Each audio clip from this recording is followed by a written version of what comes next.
Okay, another question I get sometimes, but not very often, but it is also on everybody's mind, is how do I make money flint napping? Is there a market for these things?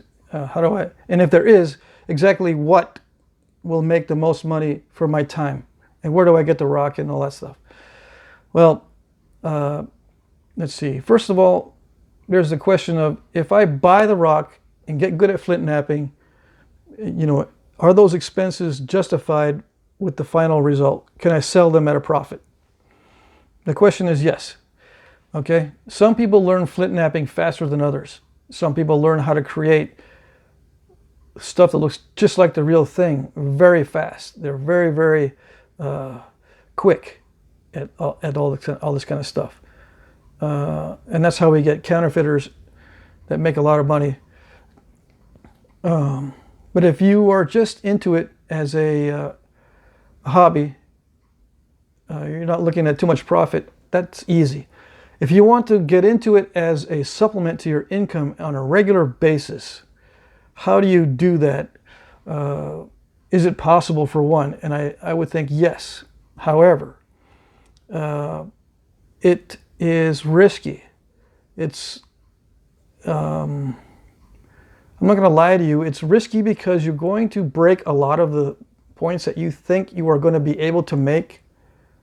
Once you get good and you start getting into the flow and you need to make 10 points a day or 15 points a day, you're going to break quite a few. You're not going to be able to plan. Like I planned on 10 points today, but I only got 7. Or I planned on 7, I got 14. Well, next day I'm going to be able to do 20.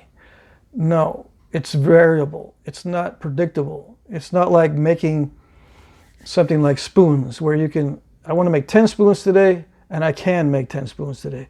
Within 4 hours? Yes, within 4 hours. With a certain formula. Now with flint napping, no. Okay, you're going to have to spend more time, I would say double the amount of time as other crafts to get the same result as far as predictability. Now, is that viable for you? It might be, right? Okay, so you say, fine. I can spend a lot of time. I can find the rocks. I can buy them. I've got some money that I can invest. I've got maybe a credit card I can spend the money on and then pay back the credit card once I sell the items and that kind of thing, okay? What items are the best for sale? Is it single arrowheads? Is it knives with arrowheads attached? Is it multiple arrowheads in a set? Is it certain types? What types? And that kind of thing. Do I sell to the general public, or is it more profitable to sell to collectors or to people who are making stuff out of these arrowheads like pendants and stuff? Or do I make my own pendants? Or do I make my own jewelry? What do I do? Well, the easy answer is yes, all of that. Do everything, right? I've never seen anyone that has a certain little niche. It makes a lot of money from that one niche, okay? I could be wrong about that. Some of you guys out there might be doing arrowheads specifically for a merchant that sells whatever you can make. And that is I haven't found one that would take mine that way. Not that I want to, but I think that is possible. Okay.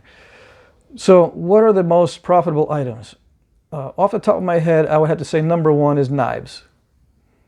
No one that I know of that's into primitive skills has enough knives of any type.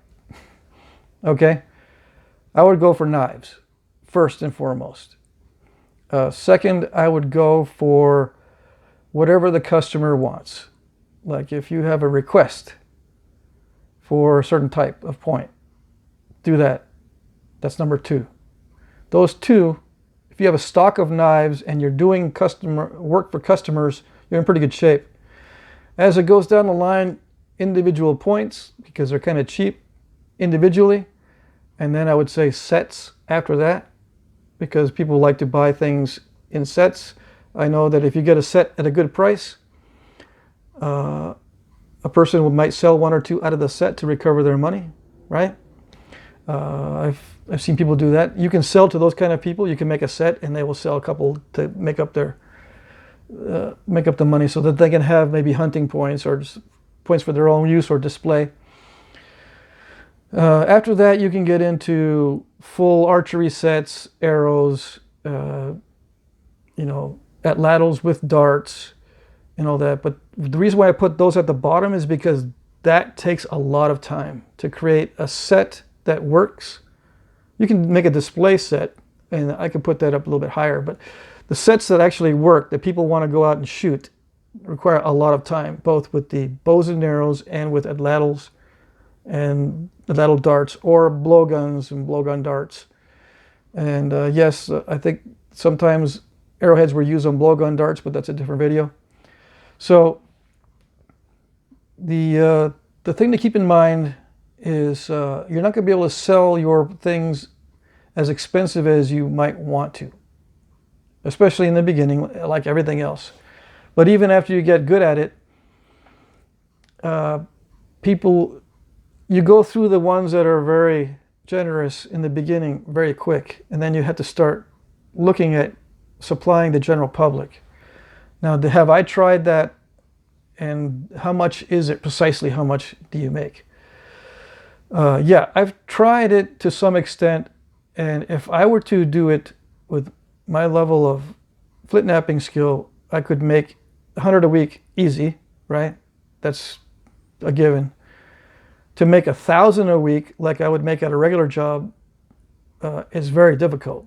I mean, I would have to make dozens of customer requests, maybe supply 1, 2, 3 museums, and then also make knives and other items. My whole schedule would be full, and it would be more than 8 hours a day to make 1,000 a week. Although I think it might be possible, especially if I had contracts with museums or regular customers that would just buy everything because they want huge collections, okay? Now, what is the average that I've seen other flint knappers make? They average between 300 to 700 a month that I've seen and that I've talked to. Now, they may be telling me less because of tax reasons or whatever. They don't want it getting out that they're making a lot of money flint knapping. Well, that's fine. You will have to pay taxes if you make over a certain amount of money every year, and then there's state taxes if you ship within your state. Like here in Texas, if I ship someone something and I make a profit, at the end of the year I got to fill out the state tax if I make over a certain amount, and that kind of thing. So keep that in mind too. If you get really good at knapping slabs and stuff, that could save a lot of money. But you're going to look like it's going to look like a slab. If your customer wants something that looks real, or something that's a little out of the ordinary, like a thick point, I've had several friends wanting me to do really thick points that match artifacts that they've seen, or they want to use it as a axe head or a celt or something. They want it napped and they want it thick. You won't be able to use slabs, obviously. And then your suppliers that supply you with rock may not be there. It might dry up. So you're always in this risk environment where sometimes your supply might dwindle and you can't get anything, or sometimes your customers disappear. Sometimes you are feeling ill or sick or in a bad mood and you can't produce, and you're starting to go downhill with your production. It's all in the mix there. So you keep that in mind. But if you want to make money with it, I suggest that you start it as a hobby, and don't just dive right in, unless you have no expenses at all. Then you just dive right in. Okay, all right.